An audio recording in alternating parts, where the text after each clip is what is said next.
But what the mbele kaigi Marwa words, and of course it's a Luo thing, so we have to speak English and Luo. Koro wacho do Luo, waduoko gi Kizungu. And of course an kaigi the one and only okalung kata nyinge.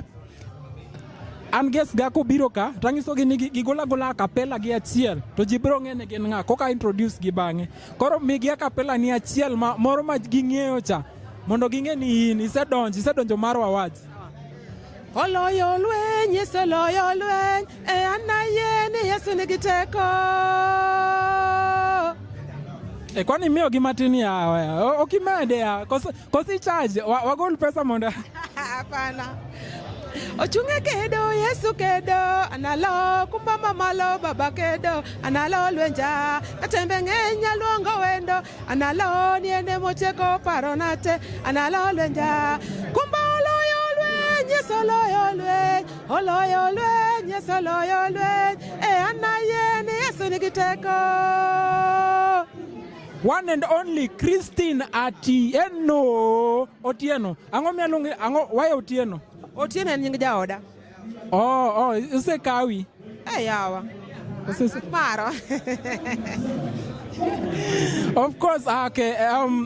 Ntie song ni mora mo bedo nominated.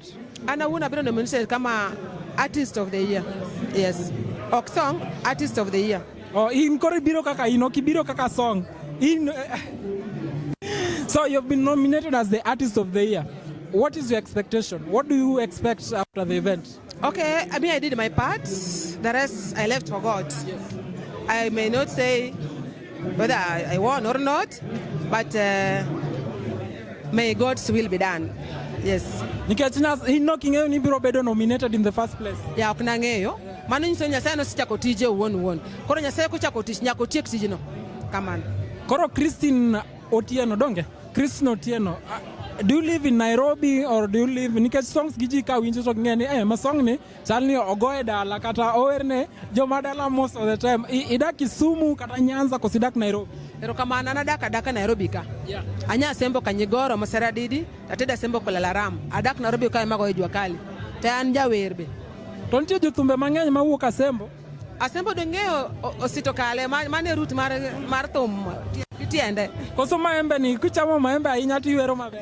Kichamo maembe ahinya to koro nyaka dhogi bed mayot. So ntie debate moro ma osebedo ka they on and on. Some people are saying ni kagiketo events kaka magi Marwa words kawaketo Christine Otieno waketo gi Omondi waketo gi Dongo Omondi ng'e Omondi yes tiyo talinga to waketi against ng'at moro kendo kaso wadwa neno ni ng'ama dhi win nitie joma wacho ni it's something mamiyo ji gore. So what is your take on our music awards? Okay, kamano nikech kaka aning'ina gi 19 awards. Ma God willing kapona kawo ma kanya sayo yie to bedo 20th awards. Mago gik mamiyo timonwa gimilongo ni motivation. Miwa bedo gi nia mar endelea zaidi. Maonge ni gorruok moro mane kanyo. Kach gima gin gik mano wacho no ken gimo chakre sani. Koro nego bedo odhi kamano. Yes. So what is your word or neno la kutia moyo wenye watashinda ama wenye hawatashinda? Asante sana wenye wanao shida. Those people are passing through difficulties. Please read Luke 18 verse 27. States very well that whatever is impossible for a man is possible with God. And with God, everything is possible. So, gimi kaleno endo, I don't know ni enango, but kami kaleno, Nyasaye nitie manyalo goli kanyo. Ketini kum Nyasaye butingi malo. Alright, koro kawa tieko Christine. Ojinyalo yudi kanyo, joma wacho ni giero thumbe ni, to gikia YouTube ni, gin giwinjo ka winjo sita mokera mogi radio, giwinjo TV, to gikia ni ginya yudi nade. Ane ng'ata chiel maonge gi nying moro marusani. Although an gomoro ni Yesu nyale hashtag, but kidhi Instagram Christine Otieno, Twitter Christine Otieno, page Christine Otieno, WhatsApp Christine, kila mahali Christine Otieno. Yes. Sawa, we wish you all the best and we hope that you win. And any last word gimoro ma chunyi gombo ni monde wachi kata ka amini ka microphone wuogiji. Mokwonga go Nyasaye erokamano motimo mano mokwonga Nyasaye nyaka waket mbele. Mar ariyo go erokamano ne ng'ama nochako award mar Marwa. Waonge kod Marwa kaka jo-Nyanza to paro mondo tima. Congratulations to him or her.